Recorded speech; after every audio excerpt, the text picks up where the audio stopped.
Libros y libretos, podcast dedicado a literatura de eiberoamerica.com y radiogeneral.com.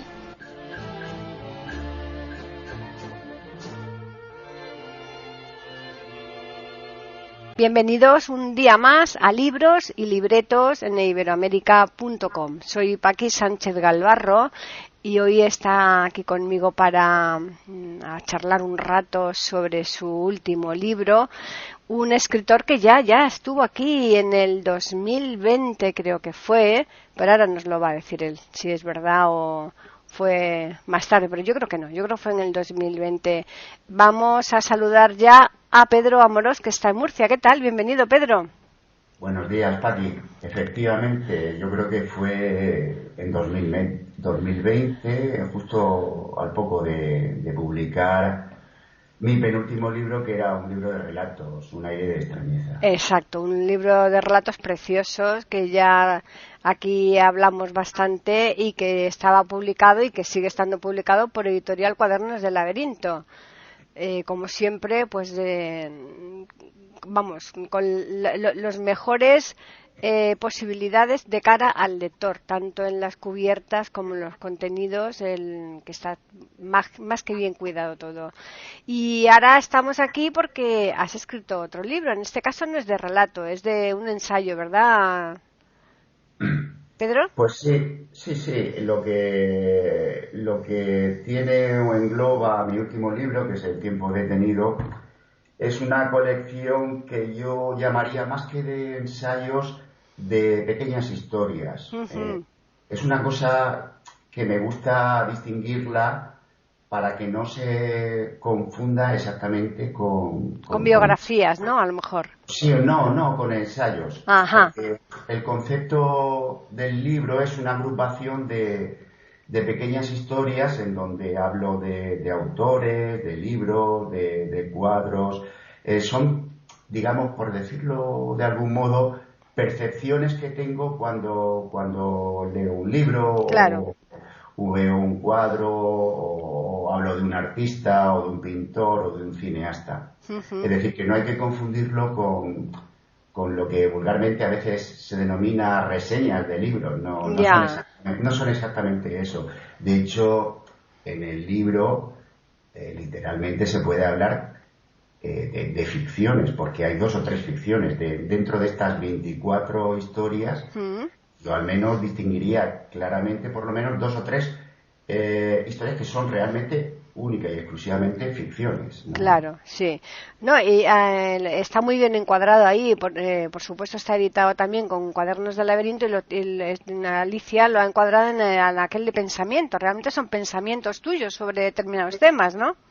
Sí, esa es la idea. Alicia ha decidido publicarlo efectivamente en aquel de pensamiento porque son como reflexiones e historias sobre determinadas cuestiones. Pueden ser sobre libros, pueden ser sobre, por ejemplo, un cineasta, Akira Kurosawa, o pueden ser reflexiones sobre Gaudí, el arquitecto. Sí. Es decir, es una cuestión, es un libro enormemente variado que recoge historias y percepciones sobre diferentes escritores, artistas, cineastas, etcétera. Claro.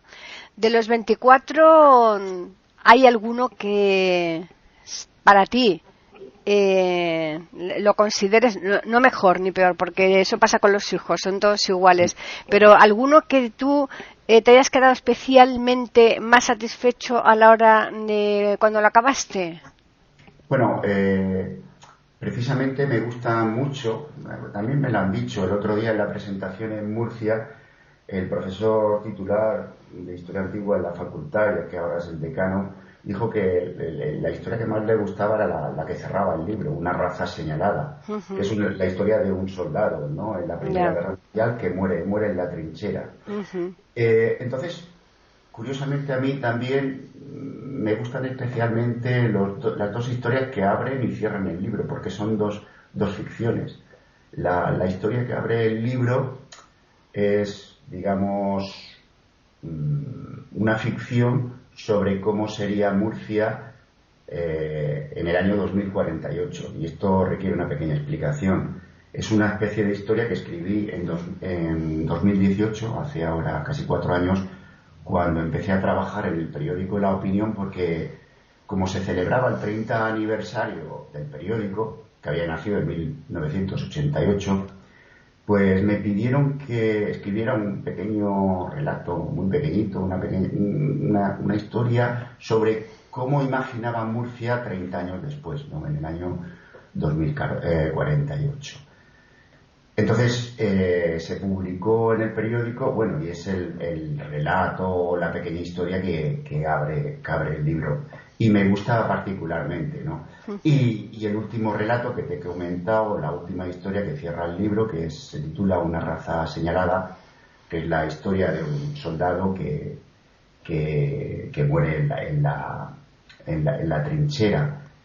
Y el escritor que habla sobre este soldado en uno de sus libros es un escritor muy famoso, que es Ernest Junger, un escritor alemán, que participó en la Primera Guerra Mundial y también en la Segunda Guerra Mundial, y que cuenta cómo el soldado cae muerto, herido en la frente, ¿no? Atravesado en la frente por una bala, y cae en la trinchera, y lo están cuidando o lo están observando los compañeros.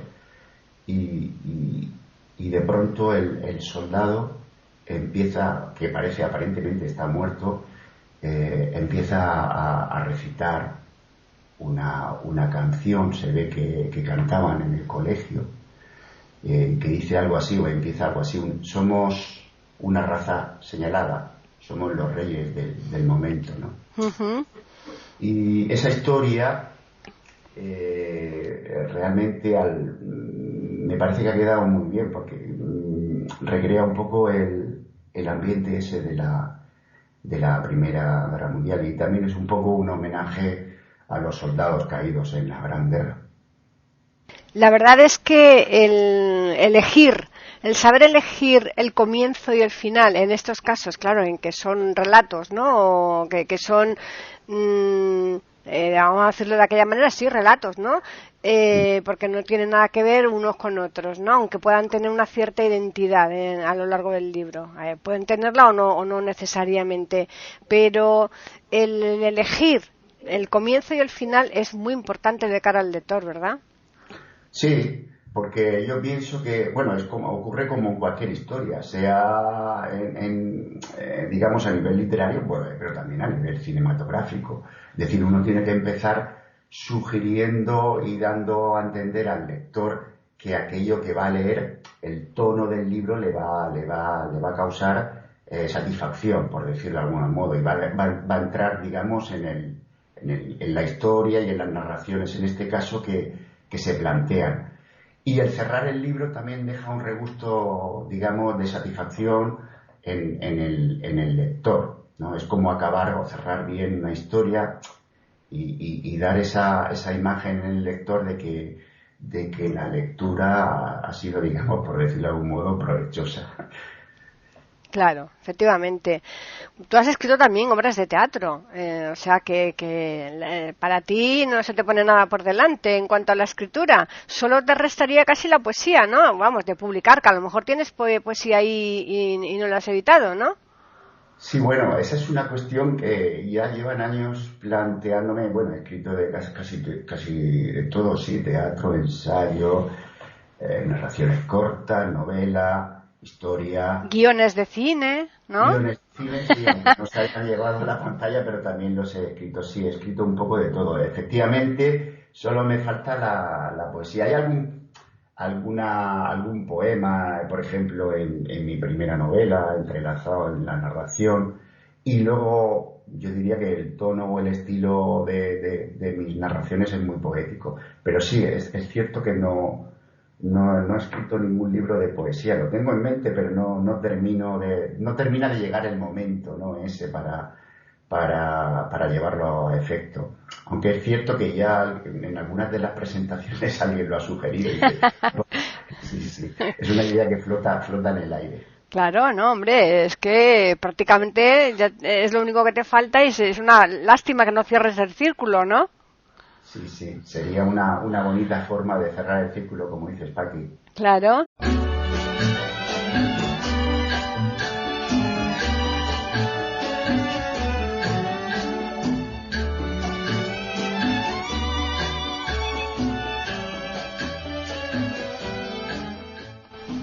Escuchan Libros y Libretos de eiberoamerica.com.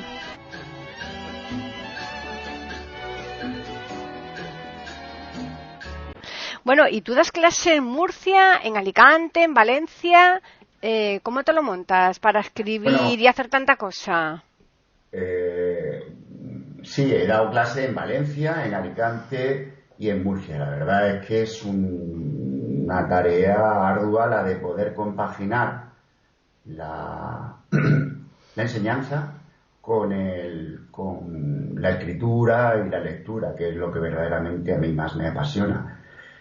Porque la enseñanza efectivamente te exige muchísimo y cada vez más. Es decir, no solo se trata de las clases que te ocupan por la mañana, sino que es una cantidad ingente de trabajo cada vez más elevada, incluso los fines de semana. Es decir, que prácticamente estás trabajando los 7 días de la semana y solo paras cuando llegan las vacaciones. Sí, bueno, y después nos dicen, yo es que me he dedicado también a la docencia 30 años y te digo que siempre te critican ahí que cuántas vacaciones tienen los profesores y no se dan cuenta la cantidad de tareas que nos llevamos para casa, ¿verdad? Y encima la responsabilidad, porque cuando tú estás trabajando con una cosa, vale, pero es que en nuestro caso estamos formando a personas y eso es muy serio.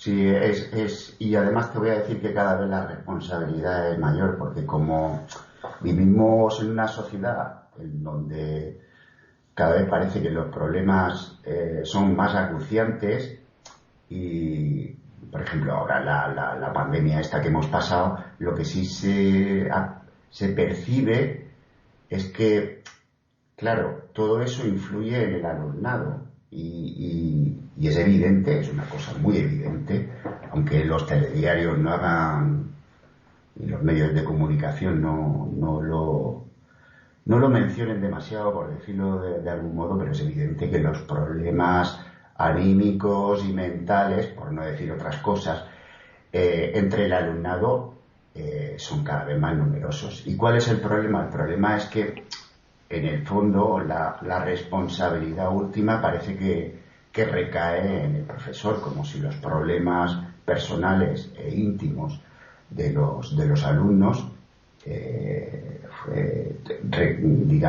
recayesen sobre los hombros del profesorado. Eso hace que, aparte del trabajo físico que supone la enseñanza, existe una especie de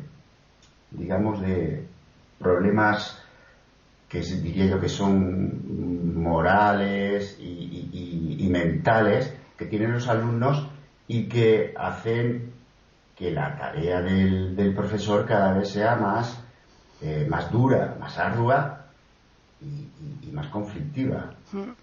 Yo lo que creo que la familia se implica poco hoy día. Yo no sé si es por la cantidad de trabajo que tienen los padres, porque antiguamente a lo mejor solamente trabajaba el padre y la madre estaba en casa y se ocupaba más de la educación de los chavales, pero es que yo creo que hoy día pretenden que sea el profesor quien enseñe y además eduque a los chicos y encima pues no se recibe ese apoyo fundamental de la familia y cada vez la cosa se pone mucho peor. Por lo menos yo, cuando dejé ya el trabajo, ¿no?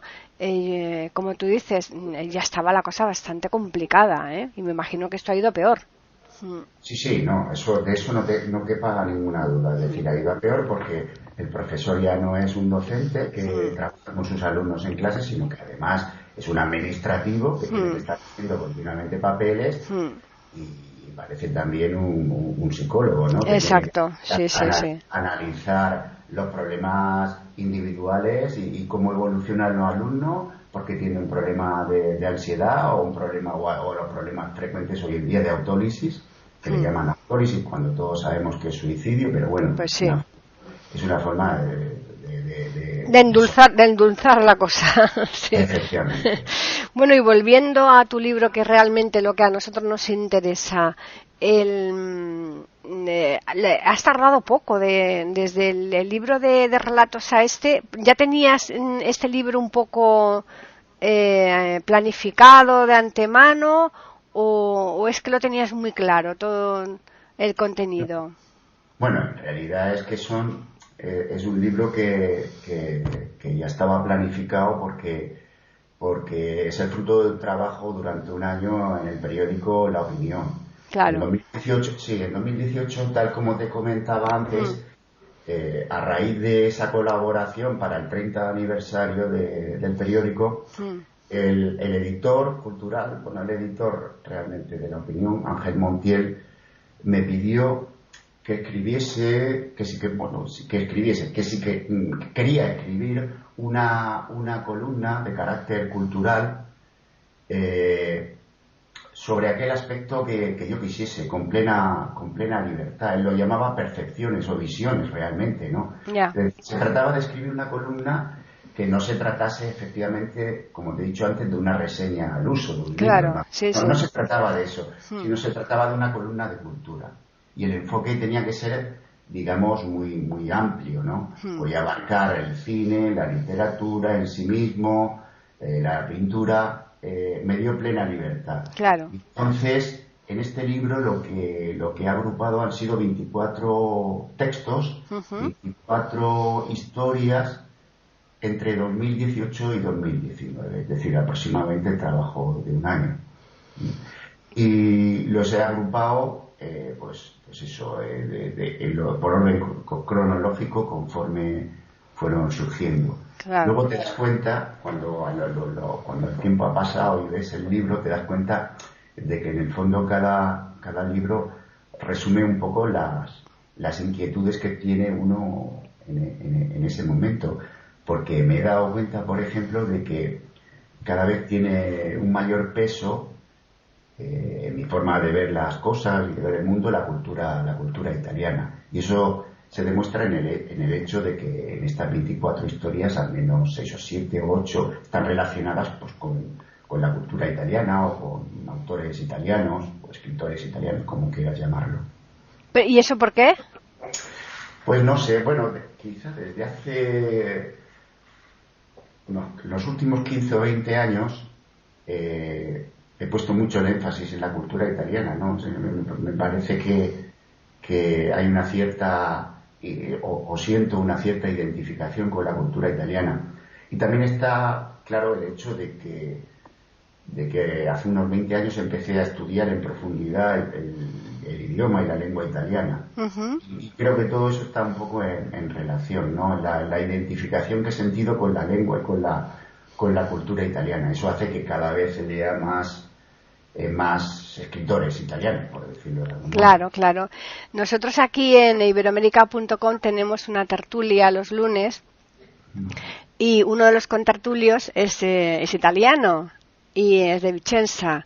Y él le pasa al revés que a ti, es que adora el español, ¿no? Lleva un montón de tiempo intentando perfeccionar al máximo, ¿no? El idioma español y no tiene ni acento italiano cuando hablas con él y habla en español, ¿no? De Bisonetto. Y es que es lo que decimos, la cultura nos lleva a esto, ¿no? A compartir cantidad de cosas, ¿no? Sí, efectivamente. Es decir,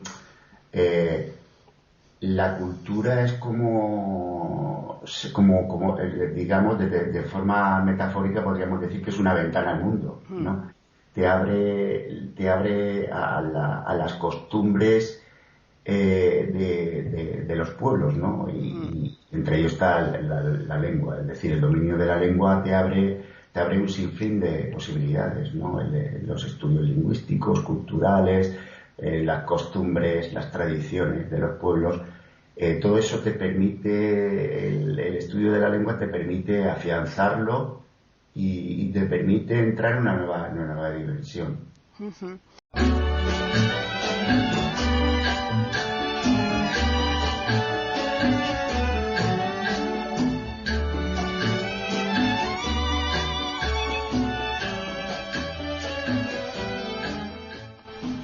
Escuchan Libros y Libretos de eiberoamerica.com.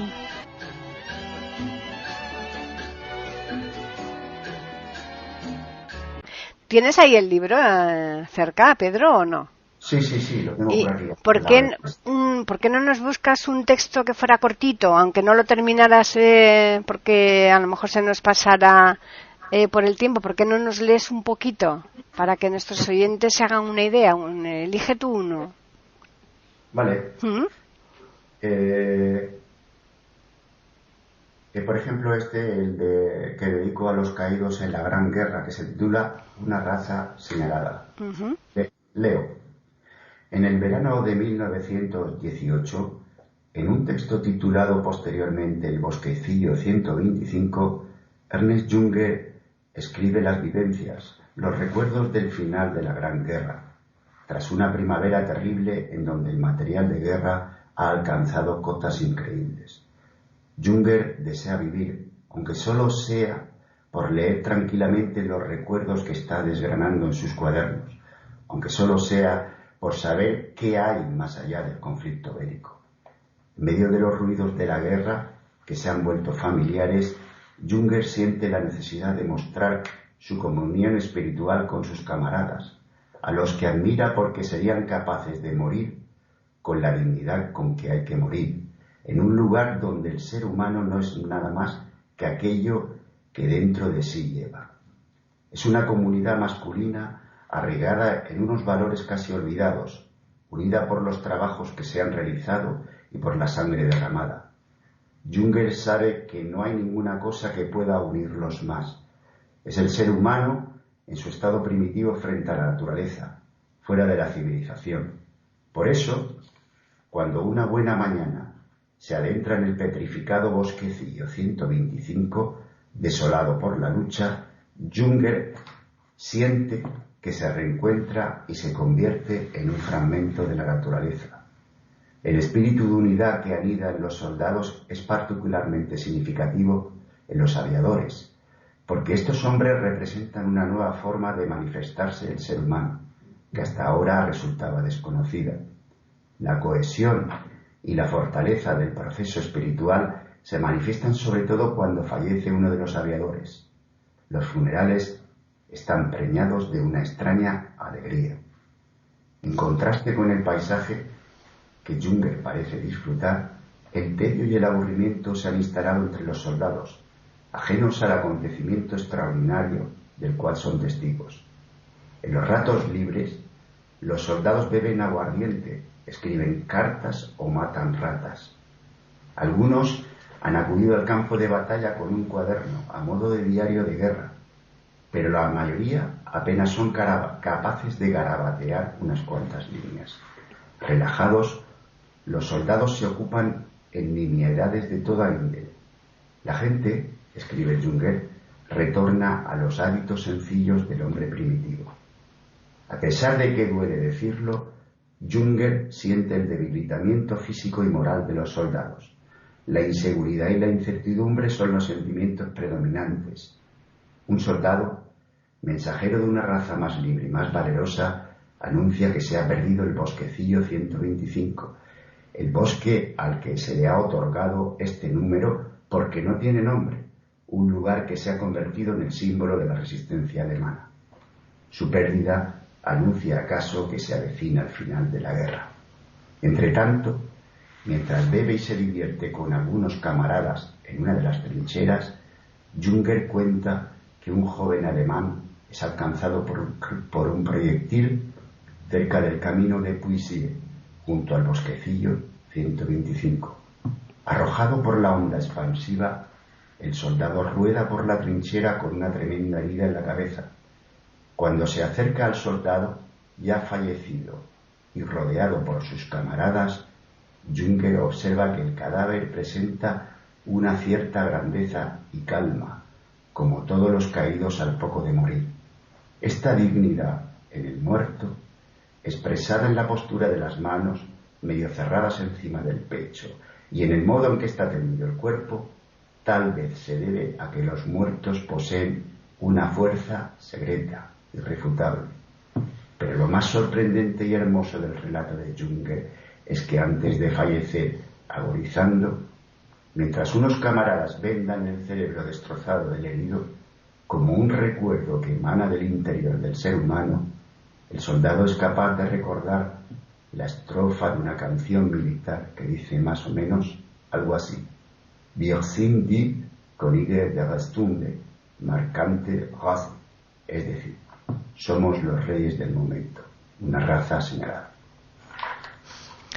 Pues la verdad que es precioso, ¿eh? Es precioso. Ahí yo creo que cuando la gente lo lea se va a emocionar, porque francamente es que es muy, muy bonito, muy emotivo, ¿eh? Sí, la verdad es que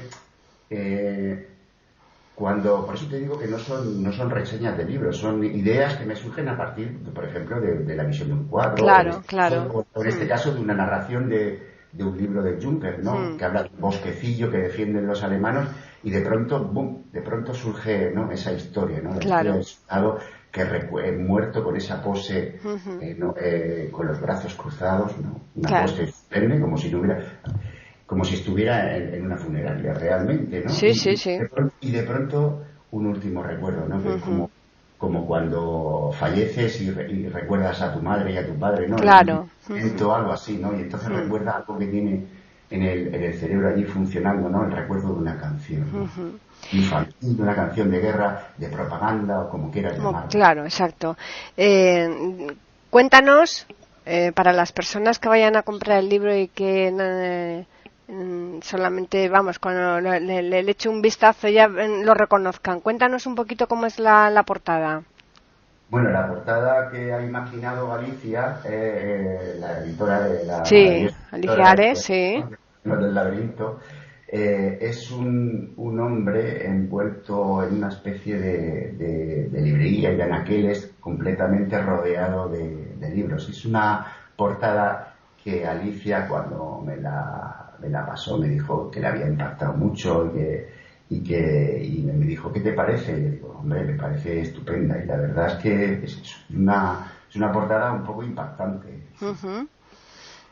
Hombre, sí, bueno, Alicia la verdad es que cuida muchísimo todo, ¿eh? Y la portada, como es lo primero que digamos que la persona que va a leer el libro, ¿no? Sin conocer porque ahí cuando ya conoces al autor ya se tiene mucho ganado, porque tú dices, bueno, yo ya sé más o menos cómo escribe y me pueda gustar más un libro que otro de los que él escribe, pero ya vas sobre seguro. Pero cuando es el primer libro que se lee de un autor, la portada, sin ninguna duda, es la puerta que te va a abrir, ¿no? Al libro, ¿no? Y desde luego, sí, Alicia cuida muchísimo ese aspecto y no me extraña que te haya impactado a ti también, claro. O sea que... Sí. Es que Alicia trabaja muy bien. Sí. Estoy encantado, es decir, y digamos, toda la edición del libro es muy cuidada, ¿no? Sí.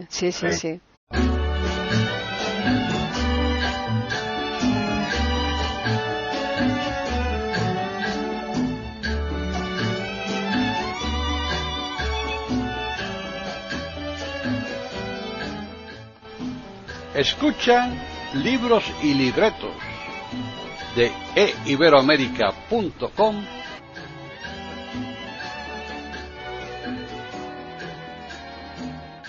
Es un libro que no es largo, con lo cual nuestros oyentes que nos están escuchando lo pueden leer. Cuando empiezan a leerlo no van a dejarlo y lo van a leer de un tirón, porque es que son escritos que no tienen nada que ver unos con otros, pero precisamente por eso según termina uno, empiezas con el otro y te vuelve a enganchar, que es lo bonito de esto. Sí, y la verdad es que estamos muy contentos. A veces esto de la literatura resulta sorprendente, porque vamos, el libro está planteado y está escrito sin ningún tipo de ínfulas. Claro.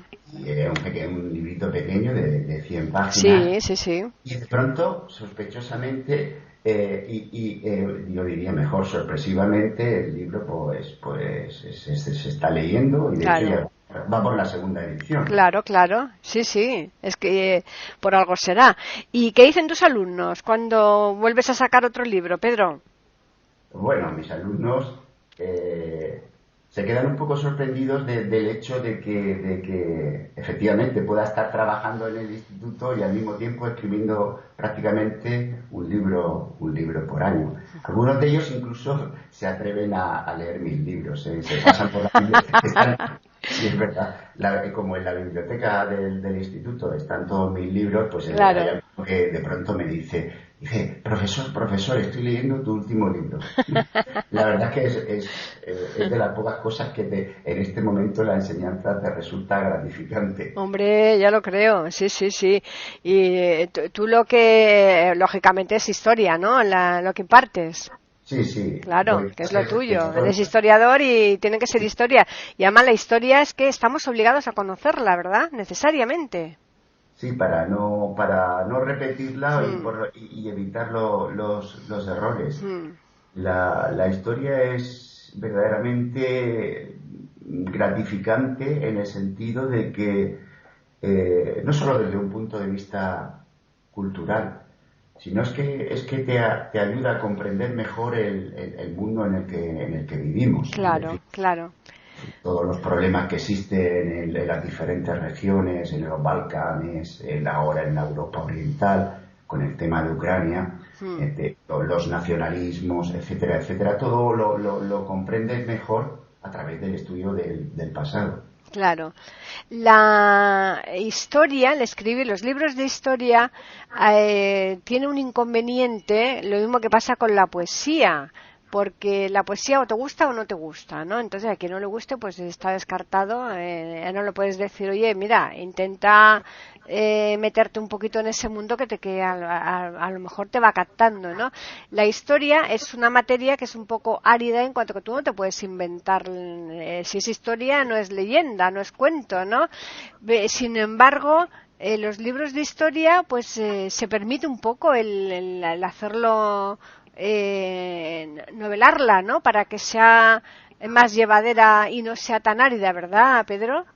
Bueno, hay dos posibilidades. Bueno, está claro que los libros de investigación histórica son de difícil lectura, Claro, es claro, planteado para claro. los historiadores. Eso es. Pero luego hay dos posibilidades. Hay historiadores que escriben ensayos históricos que son perfectamente legibles, es decir, y además yo es que estoy convencido de que los mejores historiadores lo son precisamente porque son grandes escritores y sus obras se pueden seguir leyendo, precisamente porque están muy bien escritos y no son farragosos, etcétera, etcétera. Y luego la otra posibilidad es la novela histórica, que también está bastante en boga, ¿no? Es decir, el situar una ficción en el pasado y rodearla Claro, de elementos históricos para eso hacerla es. más accesible. Eso es.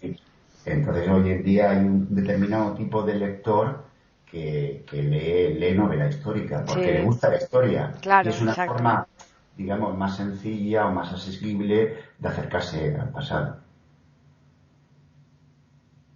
¿Y ahora mismo tienes ya entre manos el siguiente libro? ¿Estás trabajando en algo, Pedro? No, ya está escrito. Ah, sí. Sí, lo terminé.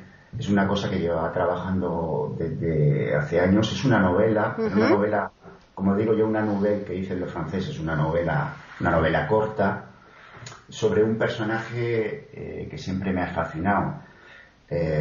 Bueno, explico un poco Sí. la historia para que se comprenda un poco el contexto. Hacia los años 20 del pasado siglo, un escritor luxemburgués, pero que escribía en alemán, que se llama Norbert Jacques, Ujú. escribió una novela de género policíaco, género negro, creando un personaje muy peculiar, que se llamaba el Doctor Mabuse. Es un personaje Sí. bastante conocido. Es Ujú. un Doctor Mabuse der Spieler. Der Spieler es el jugador, el que Sí. juega. Es Ujú. decir, es el jefe de una organización criminal, pero que cambia de personaje. Es un personaje que va recreándose y cambiándose continuamente, que tiene, digamos, poderes hipnóticos. Es un personaje muy peculiar. Entonces, en esos mismos años 20, el director de cine Fritz Lang, el famosísimo director de cine de Metrópolis y un montón de películas más, decidió hacer una adaptación de este personaje de Mabuse. De hecho, hizo películas sobre este personaje, hizo 2 en los años 20, una en los años 30, y cerró su filmografía a principios de los 60 también con una historia de Mabuse. Uh-huh. Entonces, este personaje que había nacido en la literatura y que luego había pasado al cine, se me ocurrió en un determinado momento que podía volver a la literatura. Entonces lo que he hecho es contar una historia, la vida imaginaria del doctor Mabuse, ¿no? Contando un poco su biografía, su historia, ¿no? Yeah. Y lo que he hecho es crear una historia de ficción sobre un personaje que se cree, a partir de un determinado momento, se cree que es el doctor Mabuse. Yeah. Pero va, igual que el doctor Mabuse en la historia original, va transformándose y convirtiéndose en una serie de personajes, ¿no? A lo largo de la narración. Uh-huh. Y el libro sobre Mabuse, ya lo cerré, lo tengo que revisar, ¿no? Pero vamos, la escritura está cerrada hace meses. Ya, pero ¿va a salir ahora en breve o va a estar para la Feria del Libro o no lo vas a publicar tan recientemente? No, vamos a ver, el libro del cual estamos hablando hoy, que es El tiempo detenido, lleva... No, ese sí, ¿no? Yo digo el que tú estás diciendo, que ese no, ese será para el año que viene, ¿no?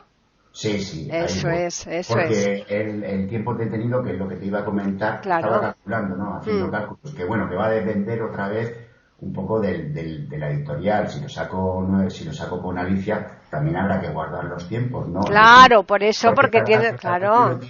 Tiene un recorrido. Claro. Y es lo que te iba a comentar, que el tiempo detenido, haciendo cálculos, lleva 4 o 5 meses. Por eso te decía que no podía sacarlo tan pronto. Yo creo que a finales de año o al año que viene. Para el año que viene, claro. Sí. No sé realmente cuándo, pero vamos, sí. Sí. Todavía. Bueno, pero a la Feria del Libro vendrás con el tiempo detenido, ¿no? Aquí, ¿o no vas a estar en la Feria del Libro? Pues no sé, depende de Alicia, pero sí. Sí, hombre, claro que sí. Seguramente estaré con este libro y el otro. Claro, exacto. Alicia, Eso es, exacto. Muy bien. Y de paso me doy una vuelta por Madrid, que siempre está muy... Hombre, claro. Ya sabes que de Madrid al cielo, yo soy de Sevilla, pero la verdad es que estamos tan a gusto, cuando los que vivimos aquí en Madrid, claro, habrá quien odie, ¿no? Las grandes urbes estas, ¿no? Pero no sé, yo no me adaptaría a vivir en una ciudad pequeñita. Todo será cuestión de planteárselo cuando haga falta, ¿no? Pedro, si hay algún oyente que quisiera ponerse en contacto contigo, ¿dónde puede hacerlo? Pues, bueno, la forma más usual es escribirme, ¿no? A través de la web, donde está, en la web, la web es de pedroamorosjuan.com, ¿no? Web. En mi web está el correo. Perfecto, pues ya está, mejor porque así. Hay gente que me escribe para decirle que le ha gustado el último libro, cosas así. Claro. Que siempre da mucho gusto. Sí. Pues entonces, sí. A través de la web, de la página web, amorosjuan.com, allí está mi correo ordinario. Tu correo y todo lo concerniente al apartado literario de Pedro, porque yo lo he estado mirando y la verdad es que está muy, muy, muy completo, vamos. Ahí tienen nuestros oyentes para que puedan pasar tiempo leyendo cosas de Pedro. Nosotros tenemos también un correo que es libros@eiberoamerica.com y también tenemos un Twitter eiberoamerica con las iniciales EI y la A de América en mayúsculas. Pues Pedro, ha sido un placer que repitas aquí, pero no porque suspendas, sino porque vuelvas a escribir y vuelvas a publicar y queremos que vuelvas a repetir, ¿no? No tardando mucho, ¿no? Sí, para mí es un placer hablar con vosotros, lo digo. Pues igualmente. De manera que, nada, a los oyentes también agradecerles la atención que nos prestan y, pues nada, simplemente ya emplazarles para que regresen el sábado próximo aquí a iberoamerica.com y nosotros les tendremos pues otra entrevista con otro escritor aquí en iberoamerica.com en Libros y Libretos.